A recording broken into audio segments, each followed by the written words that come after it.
So initially I was going to present we were quite ambitious in our plans to present a proof of concept for a mechanism attached to a drone that we can use to mark power lines using these, we call them flappers, but essentially they're bird flight diverters. So their intention is basically to make power lines more visible to birds in flight, and in so doing help prevent more collisions on power lines themselves.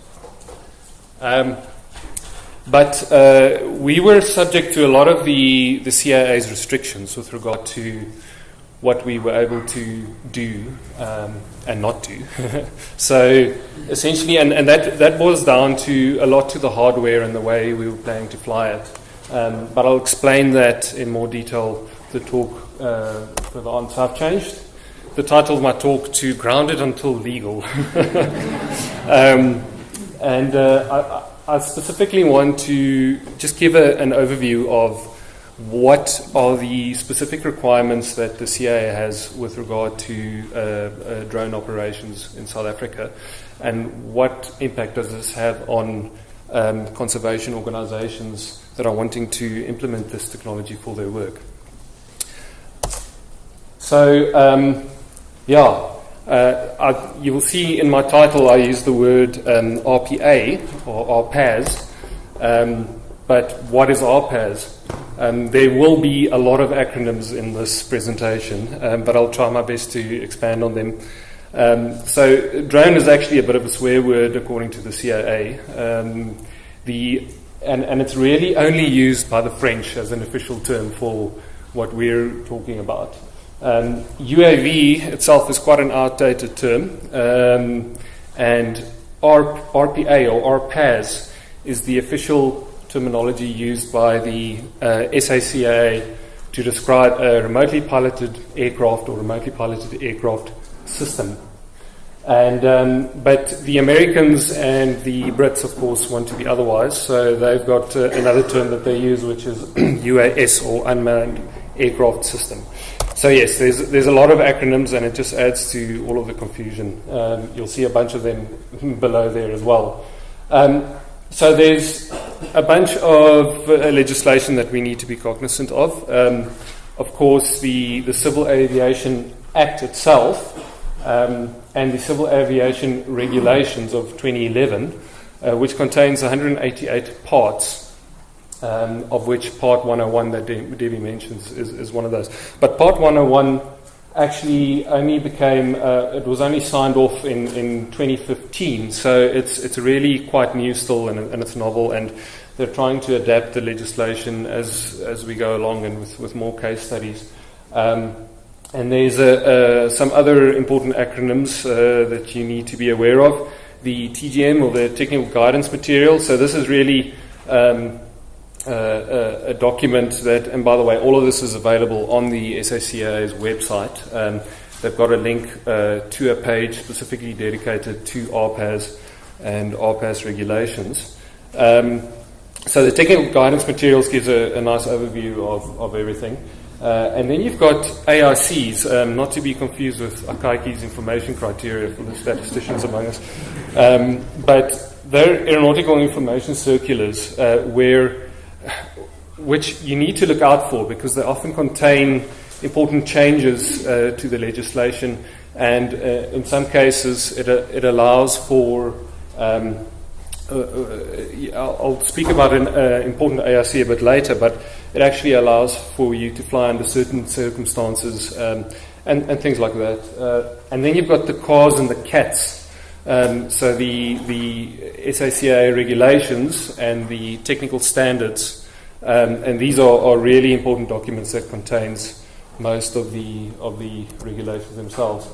But when does Part 101, which is the part of the legislation pertaining to RPAS, become applicable to you as a drone pilot or to the actual drone itself? So the CAA, so there's just a screenshot of the technical standards and the different links to different parts of the technical standards on the right-hand side there. But they've classified drone operations into 4 different categories: commercial, corporate, non-profit, and private. So essentially, Part 101 isn't really applicable to private operations, but it is to non-profit, corporate, and commercial. Now, when is it not applicable? Well, it's not applicable for autonomous unmanned aircraft, and this is where there's a bit of a grey area, because the CAA is very reluctant to issue RPAS operator certificates to operators that want to do what we call beyond visual line of flight surveys, or BVLOS, and most, if not all of those, would be autonomous flights. There have been exceptions to this. For example, the guys that have been flying anti-poaching missions, of course, they have to do quite big transects where the drone goes beyond visual line of sight. And then, we talk about things like model and toy aircraft, and I'll make a distinction between those now. So they define private operation as the use of a remotely piloted aircraft for an individual's personal or private purposes where there's no commercial outcome, interest, or gain. So essentially, if you go to a store and you purchase a drone and you use it just for your own enjoyment, that is what we classify essentially as a toy, which is subject to the private operation classification by the CAA.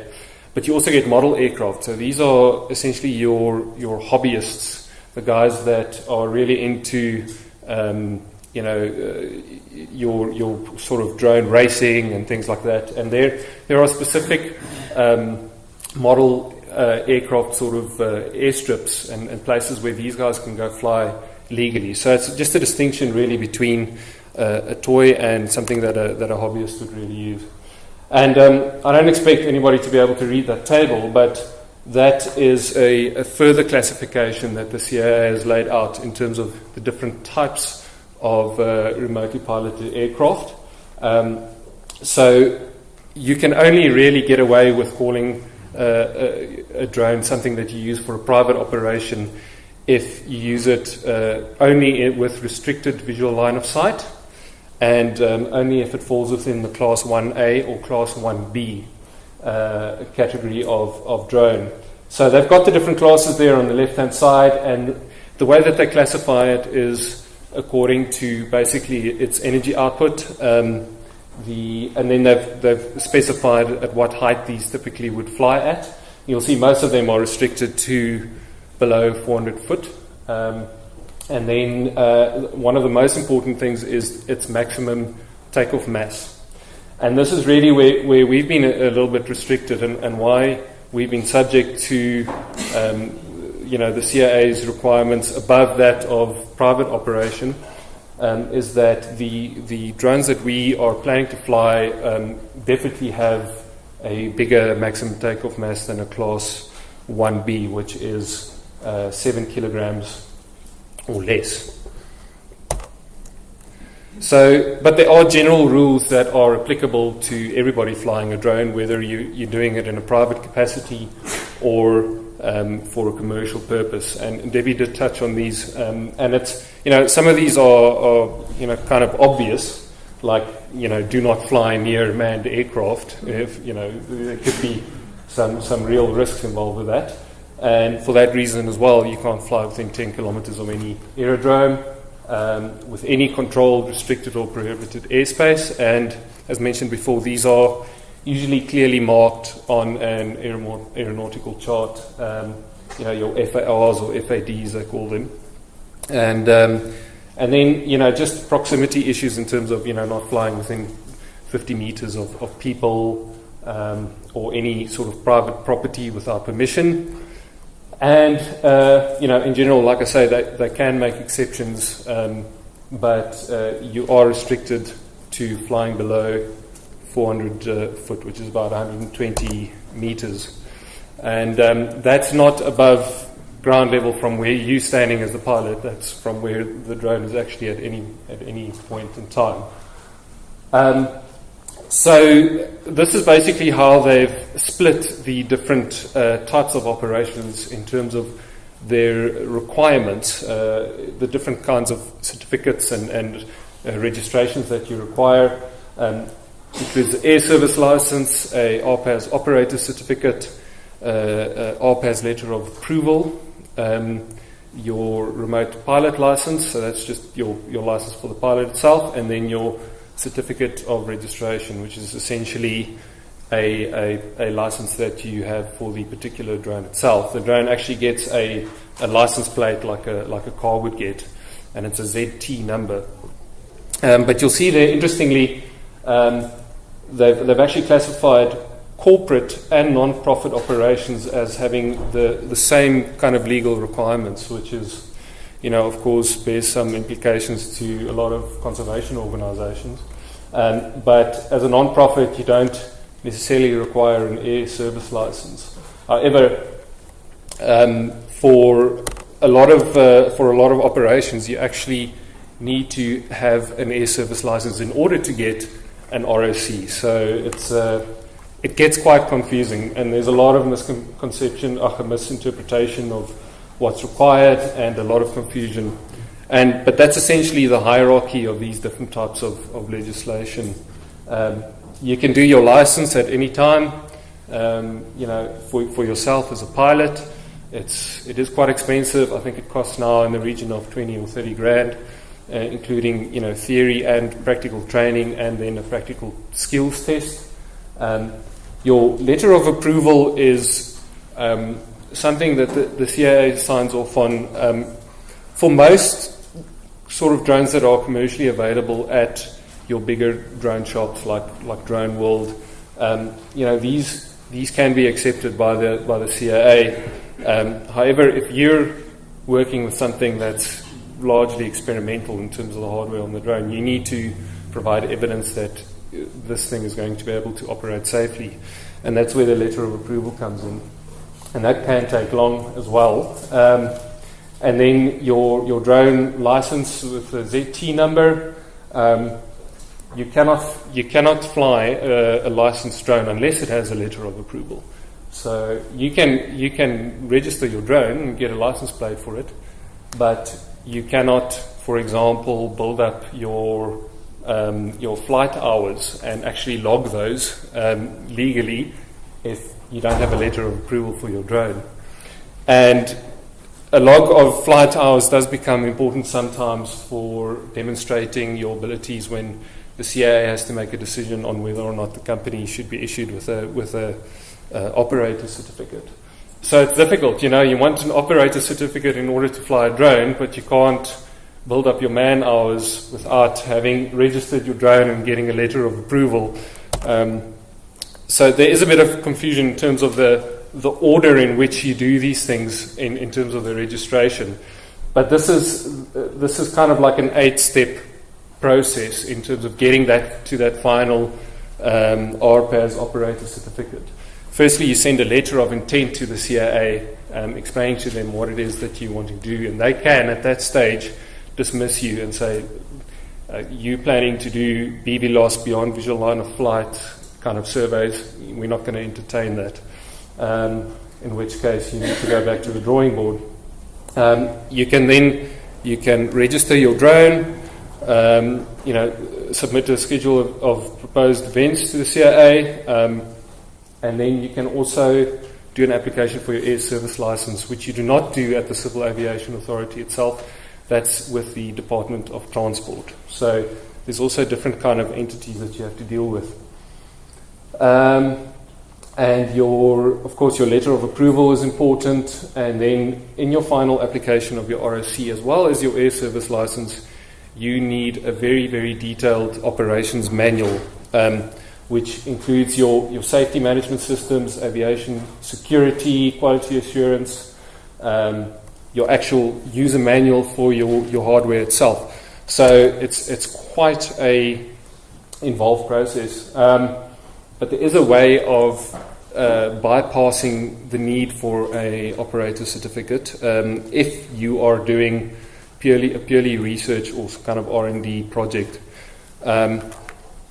And your research or experimental drones are classified under a Class 2B.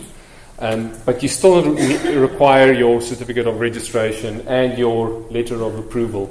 And they have just highlighted what you kind of need. And there's a lot of different staff. If you're applying for an operator certificate, you need to have registered or licensed a number of different staff for a number of different things. You need pilots, you need people responsible for the aircraft, you need maintenance technicians, you need an air safety officer, you need a quality manager, and a security manager. So there's a lot of different licenses that you need.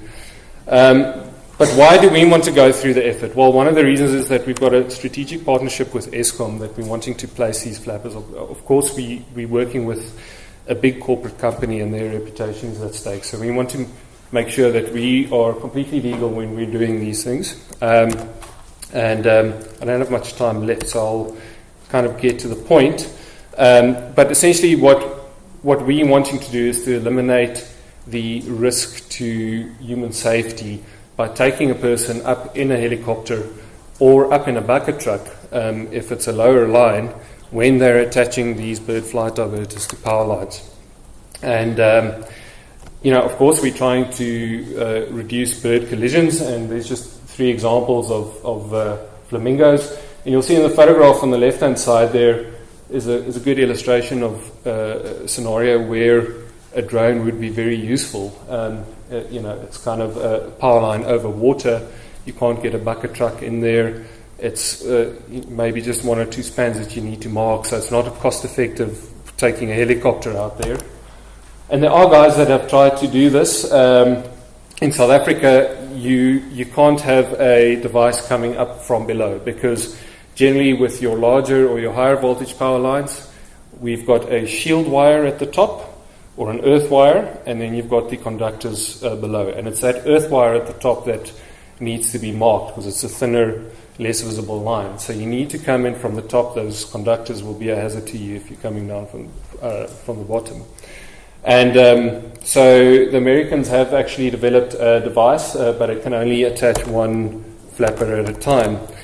So essentially we needed something that would keep a flapper open, but it would be completely mechanical. We don't want any additional servo motors, any additional electronics near the power line, because as Debbie said, that there is electromagnetic interference at play. And essentially we developed a method that keeps the flapper in the just open position. And these are the drones that we're using. It's the DJI S1000 and the DJI Matrice 600. So they're really, really big drones. They can lift, over 7 kilograms each, and it can go even higher than that. So that's where we started off. But there's obvious restrictions to this design in that you have to fly really close to the power line. So we developed a way of actually housing these flappers in a kind of a box design. And essentially what this does is it guides the actual wire, the power line cable, down to the lower lip of the flapper, and then with a bit of upward thrust it closes it. And we also designed ways of attaching this to the actual drone itself, as illustrated there. But the original design was really not great, and when we started printing it with a with 3D printer, we found that it was going to be really, really too heavy to take up.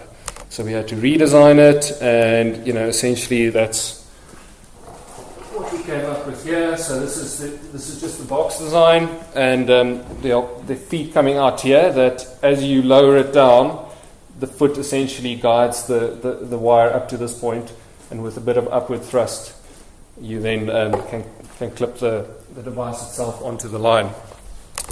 So the next step is to actually go and trial this, and we want to do this at the SABS NETFA facility. It's the National Electrical Testing Facility. It's close to Reefvlei Dam, an Apollo substation, and this is where we'll be doing the electromagnetic interference testing. And then we'll also be doing some field trials and comparing different methodologies, comparing the use of a drone as opposed to a helicopter, and taking a guy up in a bucket truck in terms of cost and efficiency. And I hope to be able to present that to you next year.